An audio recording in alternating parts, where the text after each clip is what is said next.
Hello everyone and welcome back to the Skirata Gaming channel for another video. My name is OriginalBonJovi, I'm your host and the content director here at Skirata Gaming. Now today we're going to be changing it up from our normal Call of Duty upload routine. We'll be covering the top 5 heroes and villains in Star Wars Battlefront II in 2021. Now I will say that I upload more in-depth Battlefront content over on my YouTube channel, so if you'd like to connect with me, my links to my socials, YouTube, Twitch, all that stuff can be found down in the description below. But here at Skirata Gaming, we upload Call of Duty content and other gaming stuff on a daily basis, so do us a big favor by hitting that sub button and turning on notifications if you do enjoy the video. Before we go further into this video, I do want to be clear with you guys that this is not an exhaustive ranking of all the heroes in Battlefront 2. This is just the top 5 heroes and villains in my experience of playing the game in 2021. People that I enjoy playing as, people that I often get killed by when I'm playing HVV or Galactic Assault, and so your experience might be a little bit different, and if you'd like to have a conversation down in the comments about it, I'm welcome to chat. But I think that you guys are going to get a lot out of this, because these heroes are, quite frankly, overpowered, even now, 4 years after the game came out. So, with that being said, let's get into it. Alright guys, to start off with, we've got Luke Skywalker, the best lightsaber hero in the game, by far. Now I say that because his lightsaber attacks are actually quicker than anybody else with the exception of Count Dooku, which means that if you can time your attacks, like mixing in your parries, your force abilities, and things like that, you're going to get an edge in virtually every fight that you find yourself in. His lightsaber speed is something that a lot of people will underestimate, and you can kind of allow them to ego chow you and take the win based on that alone. Now for the card setup that I like to run, I go with Epicenter. This will deal bonus damage to targets within half of your attack radius, up to 40 additional points, so that's really helpful.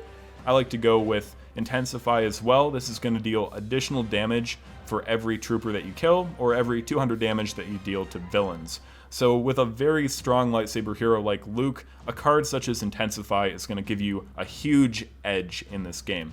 And finally, I go with Rush Immunity, and Rush is a good ability in terms of being able to like close the gap between yourself and other players in a pinch. However, it does leave you vulnerable to damage from behind, so with the immunity applied, this will help with the damage reduction and leave you less vulnerable. Alright, so next up we've got Darth Maul. I did a video on unlocking the old master skin for Maul last summer, which you guys are welcome to check out. I'll link that in the description. It's a really great skin if you ask me, it just looks really awesome. But Maul is one of my favorite characters overall, the skin notwithstanding. He's got a great set of abilities. He's got, lightsaber throw, force choke, he's got a spinning attack.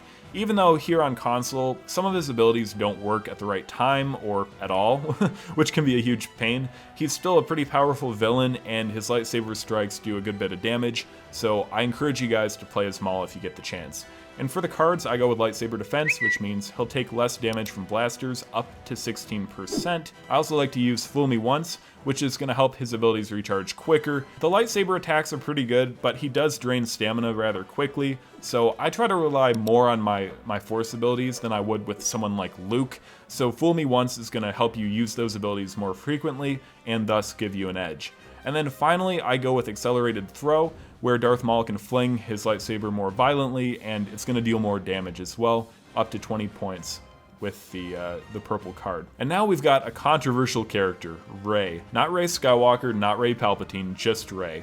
I really enjoy playing as her. I think she's got a great set of abilities. Her lightsaber deals a ton of damage, and a lot of people kind of avoid Rey. They either don't know what they're doing with her, or they just don't like her as a character, which means that if you're able to get a good handle of her abilities, you're going to definitely be winning a lot of fights in Battlefront 2. For the cards, I like to go with Street Fighter, which is going to make her lightsaber attacks deal more damage, up to 15%. I also like to use Strong Mind, which is going to increase the area of effect for Mind Trick, which the Mind Trick ability is probably the most broken lightsaber hero ability in this game, aside from Duelist from Count Dooku. It's going to help you, it's going to help your team by stunning enemies, and if you've ever been on the receiving end of the Mind Trick from Rey, you'll know just how much of a pain it is, so using that on enemies in a fight is going to really help you out a lot. Opportunist is a great card because it deals additional damage to enemies that are affected by any kind of an immobilizing effect or mind trick, so this includes not only Rey's ability, but also that of someone like Obi-Wan. So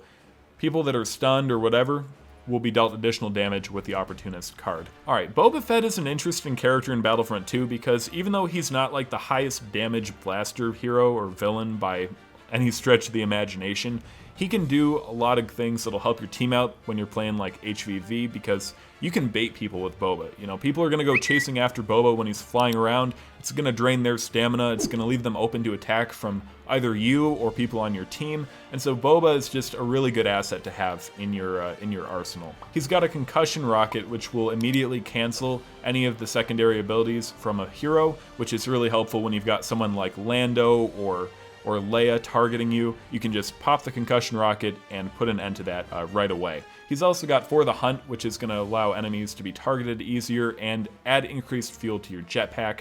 And then the Rocket Barrage is probably his best damage ability. All these are geared toward the jetpack because, like I said, I like to play Boba in a pretty, I'd say a passive-aggressive way. I like to fly around, I like to taunt people, and the mobility is Boba Fett's greatest asset by far. So quick refill is going to help your jetpack refuel quicker when it's not being used, which is really helpful. Born to Fly means that your abilities will cool down quicker while you're flying. Even though your health regen will start a little bit later, this is going to really help you get an edge, especially when it comes to Rocket Barrage, which you want to use as frequently as possible.